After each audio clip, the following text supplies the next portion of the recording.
Hey guys, here's the video for 10-2. It's only going to be about circles and central angles. It's a good bit of talk and I'll try to do it kind of quick, okay? A central angle of a circle is an angle that has its vertex on the center of the circle and the sides of the angles are radii. Vertex at center of circle and the sides are radii of the circle. Okay?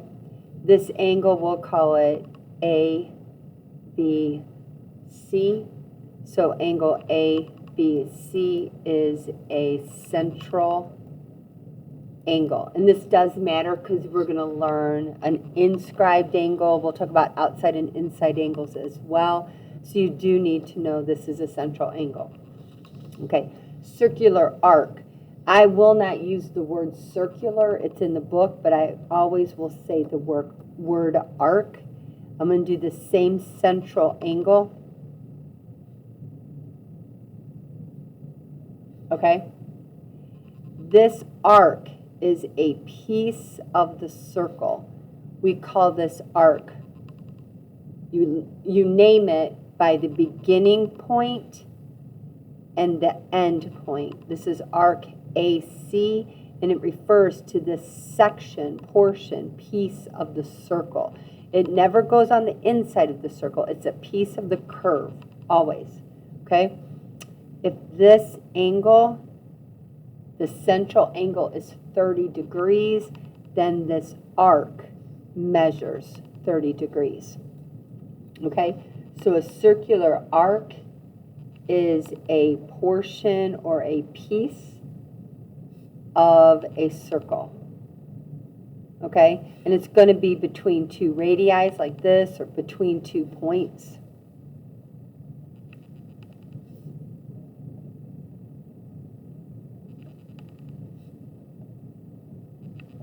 Okay?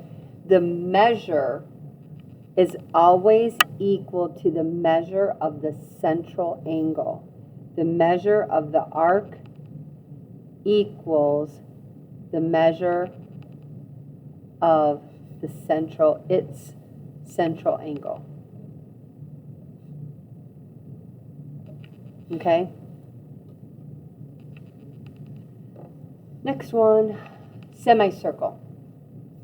Semicircle is half of a circle. Right? Most of you guys know that. If I draw a chord that goes through the center, which we call a diameter, the diameter is going to divide a circle into 2 semicircles. A, B. Okay, I've got 2 semicircles. We know that a full circle, I'm going to write this down low, a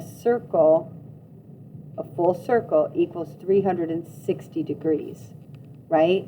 So a semicircle is 180 degrees, 360 divided by 2. If I look at this diameter, the end point, so when you guys are looking at problems, you're going to see this, and you'll have a diameter. These endpoints are also the endpoints of a semicircle, right? This is 180 degrees, a straight line. So this semicircle, 180 degrees. The diameter's endpoints are endpoints to the semicircle.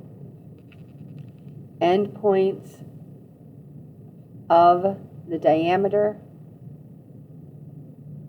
are also endpoints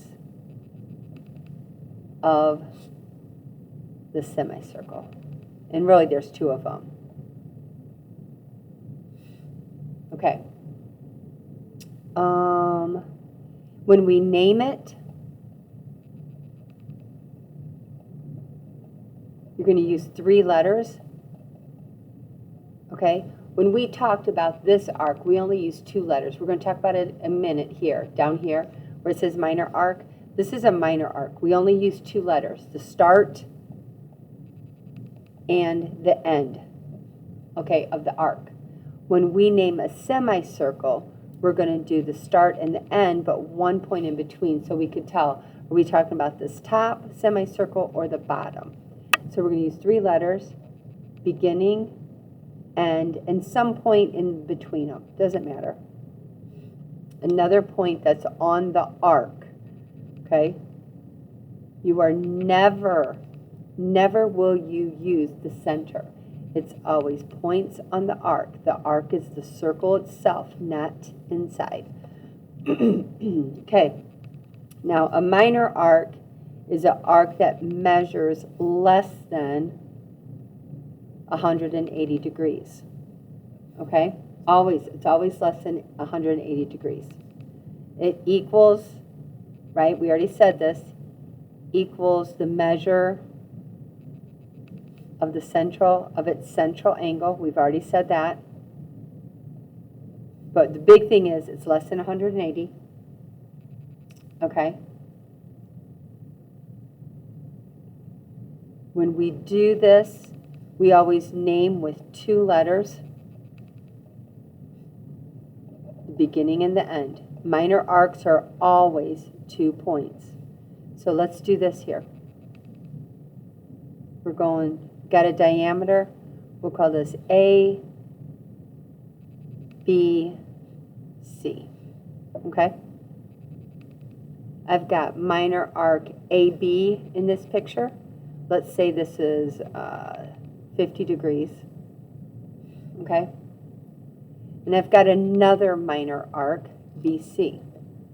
Whenever there's only 2 letters, you always go the shortest route there.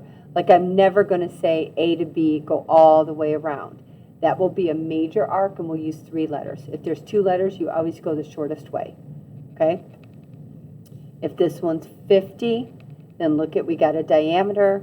We know that this whole angle is 180. It's a straight angle. It's a semicircle. This down here is 180. So to find arc of BC, if I want to find the measure, let's write that first. Measure of arc AB equals 50 degrees. If I want the measure of arc BC, I got to find the central angle. So 180 minus 50, 130. So this arc, this angle's 130, so this arc, the measure M of the arc from B to C equals 130. Okay, that's pretty much it. The measure of the minor arc is equal to the central angle. There's one more thing that's kind of cool, but I'm going to come back and fill it in right here. Okay, a major arc is more than 180. Okay? So, let's do the same picture. I've got A, B, and C. Here's my picture. This is a diameter. It's a chord that goes through the center of the circle, so it's a diameter. If I asked you to write a major arc, you're going to name with 3 points. So the only time you use 2 points is if it's a minor arc. Major arc, we're going to name with 3 points. So when I look at this, I could see I could start at B and go B through A to C. Okay? That is a major arc because it's more than half the circle. It's more than 180. So I'm starting at B, going through A, and you always stay on the curve. You never jump to the middle. B through A, stop at C. Now, I could have said C through A and stop at B. Both are good. If I ask you for the measure of the major arc, BAC, it's going to be equal. This is 180, a semicircle, right? So 180, add to this 50, and that's going to be 230. Okay? In this diagram, I also see another major arc. I could start at, what do I start at again? A. Will this show? Go through C, into B. Do you see going that way? A through C into B.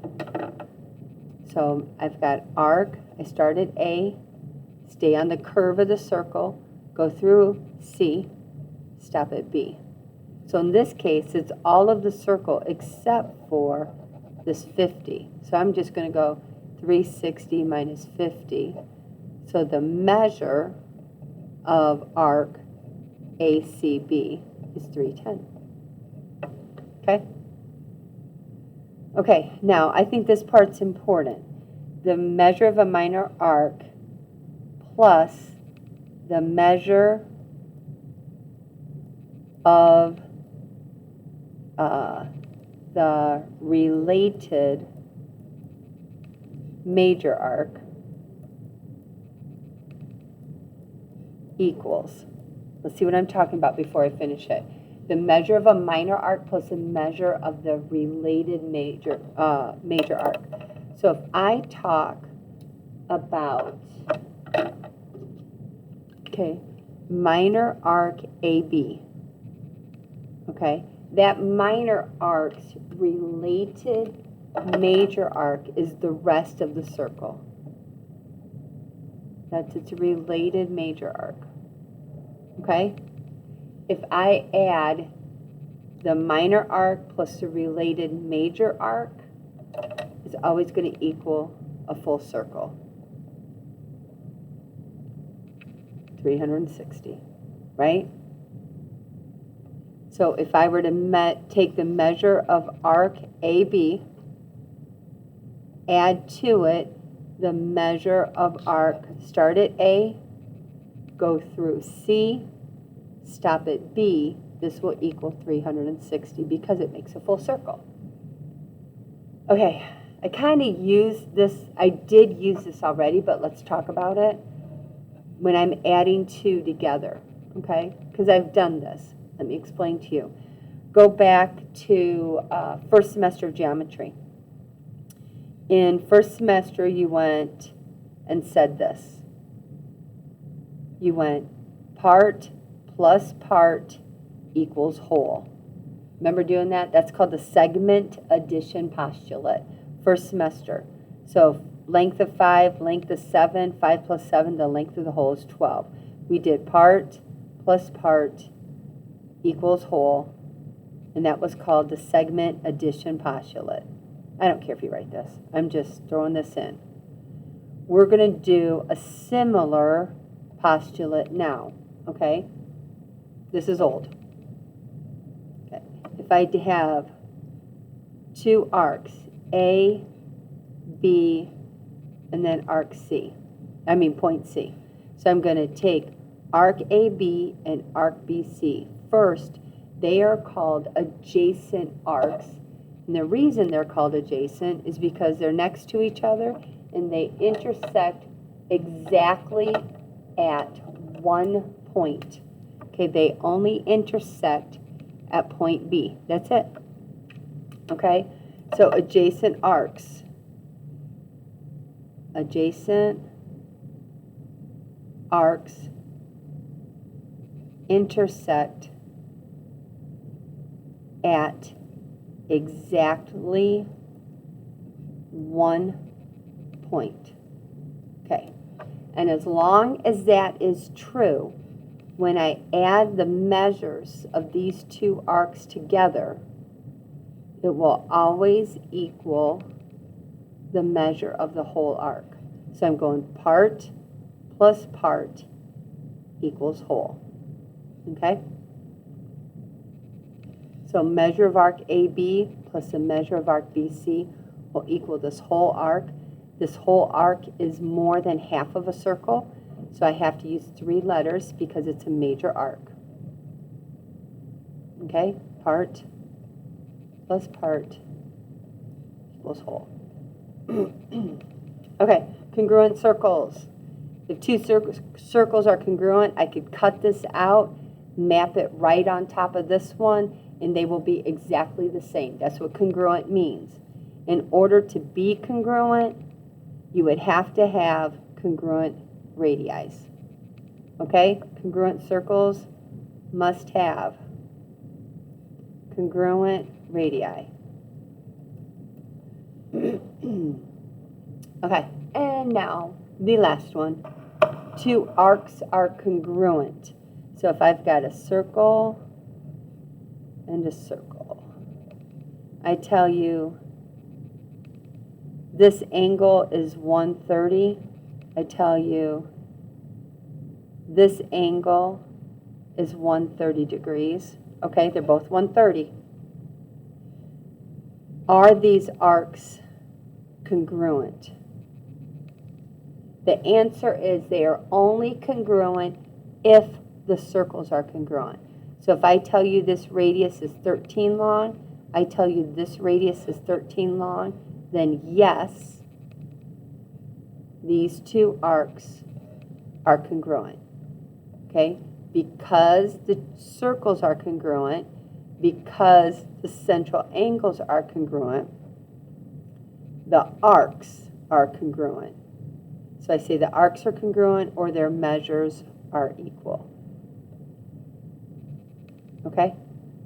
So here's what we do. For two arcs to be congruent, they have to have equal central angles. Okay, that has to be true. And number two, okay, they have to have equal central angles and they have to be in the same circle or have to be congruent circles.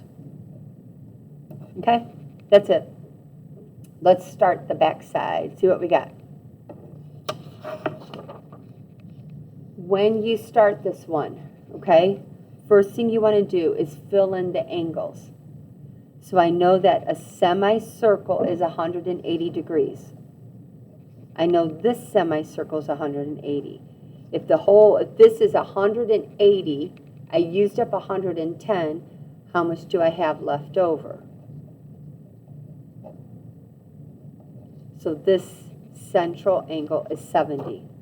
So now it's asking questions. So we just go through it and do it, okay? It'll say, what is the measure of arc R? Start at R and go to S. You always have to stay on the arc. You cannot go in the center. Central angle, same as arc. Okay, 110. Arc RTS. So this time, I have to start at R, go to T, go to S. R to T to S. So you're going to add those up. This one says start at R, go to S, stop at T. So just read what it says and follow that. Most of these are like that. The only one that's a little bit hard and different is this question. It says, a recent survey asked teenagers who they'd like to meet, a musician, athlete, actor, inventor, or another person. So this is out of 100%, 30% said musicians, 23 athletes, and you could read. If I add this up, we are talking about the total picture of people, right? Add this up, and it comes out to be 100%. All of the people that were surveyed, 3 out of 10 said a musician, right? 23 out of 100 said an athlete. 17 out of 100 said others. The question says, find the indicated arc measure. So on this, we're using the degrees of a circle, which is 360. We're not talking about percentages. The degrees in a circle, even though this is 30%, this arc is not 30 degrees. So it says, what is a measure of arc A to C? So I'm going to start at A, and I go to C. So that is 30 plus 8. So it's 38% of the circle. So I am taking 38% of 360 to find the measure of the arc. So 38%, per means divide, cent means 100. So percent means to divide by 100. 38 divided by 100 of is times 360. That's how you do that, okay? 38 divided by 100 times 360. Do that for each of those. You guys can finish it. The rest is pretty straight up. Good luck.